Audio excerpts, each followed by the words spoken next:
Hey guys, welcome to the channel. Um, Today I'm going to talk about a subject that we all have to do, but none of us like doing it, sanding. And my son brought up a good point the other day. We were sanding some stuff and he says, well, how do I know when to stop sanding? And how fine of sandpaper should I use on the wood? So let's talk about that for a little bit. Most of the time, sanding is your final thing right before you put the finish on. And the whole idea of sanding is to get rid of all of the machine marks, any router marks that you have in it, cutting marks, blade marks, any rough sanding that you've done. So in my shop, I don't like hand sanding, but there are times when it comes to hand sanding. Most of the time I'll use an orbital sander. Before I get to the orbital sanding, I use the big drum sander. Yeah, especially for anything that's smooth that needs to be leveled. I use that for all of my doors and for, these cutting boards and things like that. And I'm fortunate enough to have one of those. And probably a good investment for just about any shop that does a lot of sanding. So these are all finished. I've already done the orbital sanding on it. I've sanded all of the tops and all of the straight edges here and this edge right along here. So everything except for these very corners right there, because when you sand with that, you have a tendency to put lines in it. So that I will do hand sanding, just going around the corner like this. So for that, I have 150 in here, and I'm using 150 on the boards, and I've got 120 here, and then I'm going to go to 150 right after that. I like using these Rockler sanding blocks here, these new ones that they have. I got these were on sale and I purchased them, and they actually work pretty good. So I think they're worth the little investment that it was. I can't remember that being too much, but they were worth it. But eventually you are going to have to use regular sandpaper for I'm going to need it for this inside right here. There's no way these could fit in there, but they could do all the work on the outside. Now certain spots are going to require hand sanding, and this handle is definitely one of those spots. I was able to get in with my drum sander to get most of this smooth out and all the machine marks smooth out, but I want to get a final finish on it. Now I have some one finish garnet here. Now this is not the best sandpaper for this. This is just stuff that I have, but this is a very thick back, as you can see, and the problem with that is as you get into these small areas, it's really hard to get it to conform to the shape right here. And so it makes it difficult to sand smooth there because you get these ridges. So you want to consider that for the backing. I like these particular sanding disc, and also the sandpaper that they make. They do make a hand sanding paper that has this flexible backing like this, because this allows you to get exactly the shape that I'm looking for as I sand these handles. And I can move around them and sand all inside it real easy. So that's another consideration on any hand sanding paper that you happen to purchase for whatever you're going to do. I have tons of this, so I'm going to use this until I wear it out. You see that it gets all ripped up here. I just go small pieces and work the inside like this until they just rip apart, and I just throw them away real quick because I want to use them up so I can buy some good sandpaper to use on the inside here like I'm showing you. But you're just starting out, make sure you do that. Now, as for these, you can see that the ones that I use on here, the old disc sanders that I use for the orbital sanders. Now I don't use these ones on these sanders so much because I liked these. I swapped over to the ones that you can pretty much see through, and they just allow the vacuum system work so much better and just decrease all the dust in the shop. So I really like using those. Now, as for sandpaper, I'm just going to go down to 150 on these. I'm going to do a little bit of laser etching into them, and then I might use some 180, real quick 180 over it to finish it off. But that's the lowest I'll go on these because this is going to be an oil finish, so the oil is going to soak in. So I do want the board to be smooth. Now I could go down to, you know, if I was doing Danish oil on a cabinet or something, I'd go down to 220, because then the oil soaks in and it becomes part of the finish and it becomes a much smoother finish.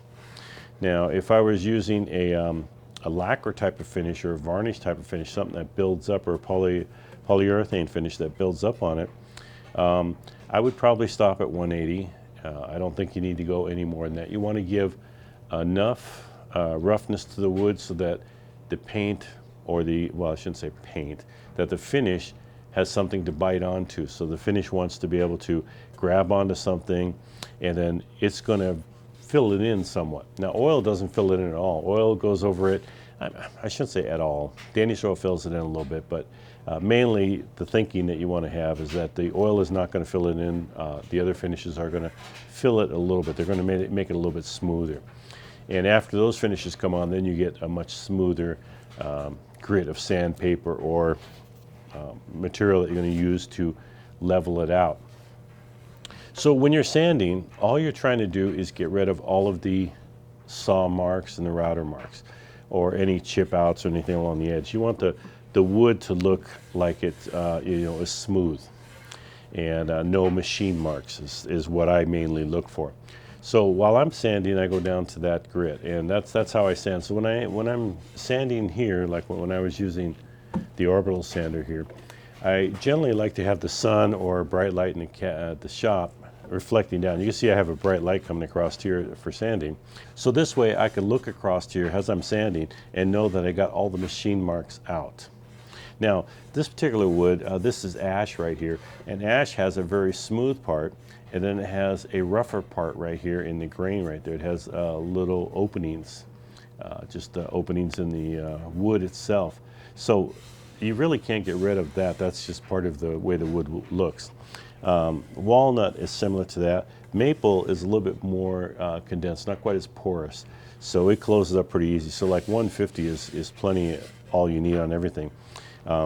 If I had all oak or ash, I think I would probably, and oak and ash both do the same thing, I think I would go down to 180 or 220 at that point.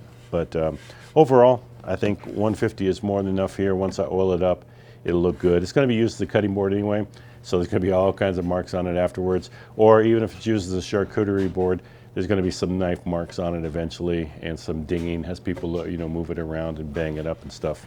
The edges, I'll use my hand sander, and especially where I have all the breakovers, where I have all the router bits here, I'm just going to go in this direction right here and work accordingly. Let me get it right here. So same thing here. I'm just going to go over this, and it doesn't take much on this edge right here because this edge is pretty smooth to begin with. But you see that I'm going to go both directions, and then just follow it around, and I'm rotating as I'm doing that. And this corner here, I will get the same way.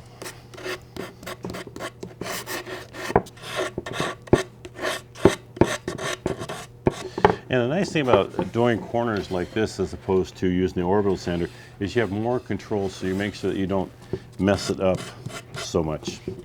And that's important. Also, you notice that I'm using these Rockler bench cookies. I made this table a long time ago. As a matter of fact, it's one of my, I think, first couple videos on the channel. And this table has been one of the best things I think that I've made and moved around and used around the shop just about for everything. You've seen this in a lot of my videos. These bench cookies that lock in, they unscrew here, and they're adjustable, and they lock in and they raise up something here. Make a nice solid platform for sanding and allow you to get around things easy and adjust them to the size that you're sanding. So it really works out well. And I can I'll try and put some links down below so that you have some access to some of these things here.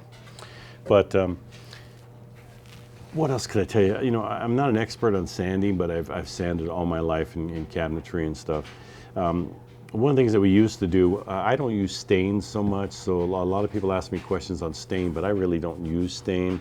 I like the natural wood, so I try to change up the way that my projects look by using different woods. If I want a darker wood or lighter wood, I do that. So I generally sand just to get all of the marks off and smooth. Now, oil stains, I'm going to go a little bit higher, 180, 220. Finishes like varnish, lacquer, I might go a little higher because lacquer is a thin, it sort of emphasizes the low marks, doesn't fill in as well. But so I might go, 180, 220 there. 150 on this is all I'm going to do for the oil stain on this one, and that'll be fine. So it depends on the project, how fine of a grit you want to use on your sandpaper.